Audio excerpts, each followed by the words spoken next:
अस्सलाम वालेकुम नाज़रीन, मैं हूं इसरार अहमद। निज़ाम कोई भी अच्छा नहीं होता, उस निज़ाम को अच्छा बनाने वाले सिर्फ इंसान होते हैं। आज मैं आपको एक ऐसे निज़ाम के मुतालिक बताने वाला हूं। कहा जाता है कि इस निज़ाम में 45 साल की उम्र तक आप सिर्फ काम कर सकते हैं, इसके बाद आप रिटायर हो जाएंगे, इसके बाद आप सुकून की जिंदगी गुजारेंगे। कोई भी शख्स आपसे यह पूछने वाला नहीं होगा कि आपने काम किया है या नहीं किया। आपके घर के अंदर आपको खाना पीना मुयस्सर होगा। अगर आप बीमार हो जाते हैं तो आपको हॉस्पिटल की तरफ से फ्री अद्वियात दी जाएंगी, यानी दुनिया की वो सारी तमाम आज़ाइशें आपको मुयस्सर होंगी। इस निज़ाम के बाद आपको पैसे की कतई जरूरत नहीं है, पैसा इस दुनिया में ही खत्म कर दिया जाएगा। पैसे की बदौलत आपको कुछ एनर्जी के सर्टिफिकेट दिए जाएंगे और इन सर्टिफिकेट की बदौलत आपको हर एक चीज मुयस्सर होगी। तो नाज़रीन, आपको ख्याली दुनिया में खुशामदीद कहते हैं। यह निज़ाम है टेक्नोक्रेट्स निज़ाम। टेक्नोक्रेट्स निज़ाम कैसा है? यह निज़ाम 1930 से लेके 1940 तक अपने पीक पे रहा है। और अपने पीक से मुराद क्या है कि अमेरिका के अंदर उस वक्त इस निज़ाम की कितनी कदर की जाती थी। तो नाज़रीन, आज हम आपको टेक्नोक्रेट्स के मुतालिक बताएंगे कि टेक्नोक्रेट्स क्या है, इसकी वजूहात क्या बनी और इस निज़ाम को ज़वाल का शिकार यह निज़ाम किस तरह हुआ। तो ये निज़ाम कब और क्यों राइज होता है? कहा यह जाता है कि 1929 के अंदर जब फर्स्ट वर्ल्ड वार खत्म हो जाती है तो इसमें जंग के जो असरात हैं वो पूरी दुनिया की आलमी मार्केट के असर पर पड़ते हैं और आलमी मार्केट जो है वो क्रैश हो जाती है। आलमी मार्केट जब क्रैश होती है तो लाखों लोग बेरोजगार हो जाते हैं। इस बेरोजगारी की वजह से कुछ साइंसदान ये सोचते हैं कि हमने इस डेमोक्रेसी के निज़ाम को तब्दील करना है। हमने जो है लिबरलिज्म जो है इस अमेरिका के अंदर जो है बहुत ज्यादा फैली हुई है, हम इस निज़ाम को खत्म करके रहेंगे। और एक तहरीक चलती है और वो ये तहरीक चलती है कि टेक्नोक्रेट्स जो हैं, वो साइंसदान जो हैं, इस निज़ाम को खत्म करेंगे, डेमोक्रेसी को, और अपनी हुकूमत खुद बनाएंगे। तो हम इस निज़ाम को समझते हैं, ये निज़ाम पूरी दुनिया में किस तरह इंप्लीमेंट होगा। 1933 के अंदर हार्वर्ड स्कॉट एक होटल में सेशन करते हैं और अपनी तहरीक को लॉन्च करते हैं और इस तहरीक के अंदर बाकायदा ये तहरीक FM पे नशर की जाती है। और इस तहरीक के अंदर सबसे पहले हार्वर्ड स्कॉट ये कहते हैं कि मेरा जो राइट हैंड है ये टेक्नोक्रेट्स का निज़ाम है और जो मेरा लेफ्ट हैंड है ये कम्युनिस्ट पार्टी है। ये दोनों आपस में मिलकर जो है एक पूरे के पूरे निज़ाम को बदलेंगे। तो नाज़रीन, सबसे पहले मैं आपको यहाँ पे समझाता चलूं कम्युनिस्ट निज़ाम कौन सा है। जो कम्युनिस्ट आज भी जो है इस निज़ाम की जो है बहुत ज़्यादा मुल्कों में तारीफ की जाती है और बहुत ज़्यादा मुल्कों में इंप्लीमेंट भी है, जैसा कि चाइना है, सोवियत यूनियन जो पहले टूट गई थी। ये कम्युनिस्ट निज़ाम है किस तरह? सबसे पहले मैं आपको समझाता हूँ कम्युनिस्ट जो है निज़ाम कैसा है। कम्युनिस्ट निज़ाम की आइडियोलॉजी और फलसफा बड़ा कमाल का है। कम्युनिस्ट जो निज़ाम है वो ये कहता है कि आपकी किसी की कोई प्राइवेट ऑनरशिप नहीं होगी। कोई भी शख्स ये उठकर नहीं कह सकता कि ये मेरी जगह है, कोई भी शख्स ये उठकर नहीं कह सकता कि मेरी फैक्ट्री है। आप कहेंगे कि ये क्या मुराद है कि हम जो है इतनी मेहनत कर रहे हैं और हमारी ऐसी चीज़ नहीं है। इसको हम आसान अल्फाज में समझाते हैं आपको। जैसे एक शख्स है मेरे राइट हैंड पे, वो 12 घंटे जो है वो काम करता है और उसकी तनख्वाह जो है $10 है, लेकिन साथ जो मेरे लेफ्ट हैंड पे है वो तकरीबन इंसान 2 घंटे काम करता है, उसकी भी सैलरी जो है वो $10 है। तो कम्युनिस्ट निज़ाम ये कहता है कि हर शख्स की जो है सैलरी जो है वो एक ही जैसी होगी, चाहे वो 12 घंटे काम करे चाहे वो 2 घंटे काम करे। लेकिन कोई भी शख्स ये दावा नहीं कर सकता कि मेरी अपनी जाती मलकियत है। तो अगर हम इसकी डेफिनेशन किसी प्रॉपर तरीके से करें तो इसकी डेफिनेशन ये बनेगी, no man is an island entire of itself. यानी किसी भी शख्स, कोई भी बंदा जो है उसकी प्रॉपर्टी जो है वो उसकी खुद की नहीं होगी, वो सारी की सारी गवर्नमेंट अर्न करेगी, यानी गवर्नमेंट जो है वो कंट्रोल करेगी। लेकिन अगर हम इसको आसान अल्फाज में समझिए, कभी जिंदगी के अंदर कोई ऐसा निज़ाम आज तक कभी कायम हुआ है? मैं आपको एक मिसाल देता हूँ। आज से 1000 साल पहले जो लोग थे किस तरह अपनी जिंदगी गुजारते थे। यानी अगर 40 लोग थे, अगर वो शिकार करते थे तो वो सब मिल बैठ के इकट्ठा खाते थे। यानी कोई भी शख्स ये नहीं कहता था कि मैंने अगर शिकार किया तो सिर्फ मेरा है, वो सब लोग मिल बैठ के खाते थे। कम्युनिस्ट निज़ाम भी ऐसा ही है। कम्युनिस्ट ये कहता है कि आप जो भी कोई काम करेंगे वो सबको इक्वल राइट्स देंगे, यानी कोई अमीर नहीं कोई गरीब नहीं, सब जो है वो इक्वल रहेंगे, इक्वल शेयरिंग मिलेगी, इक्वल पैसे मिलेंगे, इक्वल जो है आप वो ये समझे कि अगर मजदूर हैं, एक फैक्ट्री के अंदर मजदूर काम करते हैं तो वो फैक्ट्री के जो मुलाजमीन हैं उनकी सबकी तनख्वाह एक जैसी होगी। सब जो है कोई भी वहां पे ना ही तो अमीर होगा ना ही तो गरीब होगा, सब लोगों को बराबर के हकूक मिलेंगे।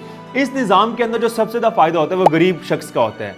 कोई भी शख्स इस निज़ाम में गरीब नहीं रहेगा, जो अमीर है ना ही तो वो अमीर रहेगा, वो सब बराबर रहेंगे। इस निज़ाम के अंदर अगर हम पब्लिक ऑनरशिप की बात करेंगे, जैसे सब लोग उठ के कहते हैं कि मेरा फार्म हाउस है, ये मेरी फैक्ट्री है, ये मेरा हॉस्पिटल है, ये मेरे स्टोर हैं, ये मेरी जगह है, इस निज़ाम के अंदर किसी की कोई जगह नहीं होगी। जो भी कुछ जगह होगी वो हुकूमत की होगी। तो आसान अल्फाज में आपको ये समझाता चलूँ, अगर एक फैक्ट्री के अंदर कोई 1200 मुलाजिमीन काम कर रहे हैं, इन 1200 मुलाजिमीन के अंदर जो है एक जो अर्न कर रहे हैं, आप ये समझे CEO है, वो गवर्नमेंट है, और गवर्नमेंट जो है वो ये चाहेगी कि जितने भी लोग काम करें उनको सबको इक्वल राइट्स मिले।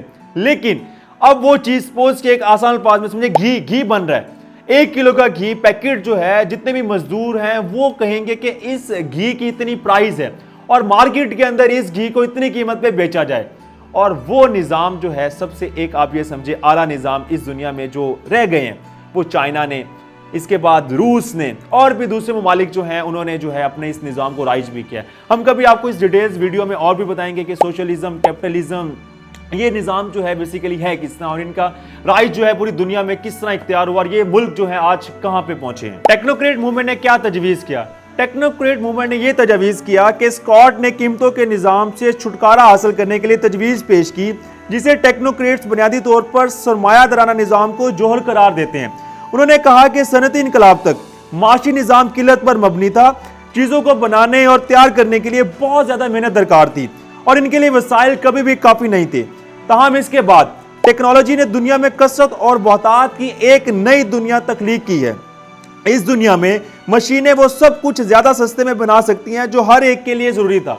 और इसके बाद स्कॉट ने यह कहा कि हम पैसे को ख़त्म करेंगे। पैसे को क्यों ख़त्म करेंगे? पैसे को इस वजह से ख़त्म करेंगे कि पैसे की वजह से इस माशरे में बहुत ज़्यादा लड़ाई झगड़ा फसाद होते हैं। अगर हम पैसे को ख़त्म कर देते हैं तो ये जो लड़ाई झगड़ा फसाद है बिल्कुल ख़त्म हो जाएगा। तो इसके बरक्स जो है वो चीज़ें किस तरह मिलेंगी? जवाब यहाँ पे ये आता है, स्कॉट ने ये कहा कि हम आपको एनर्जी के सर्टिफिकेट देंगे।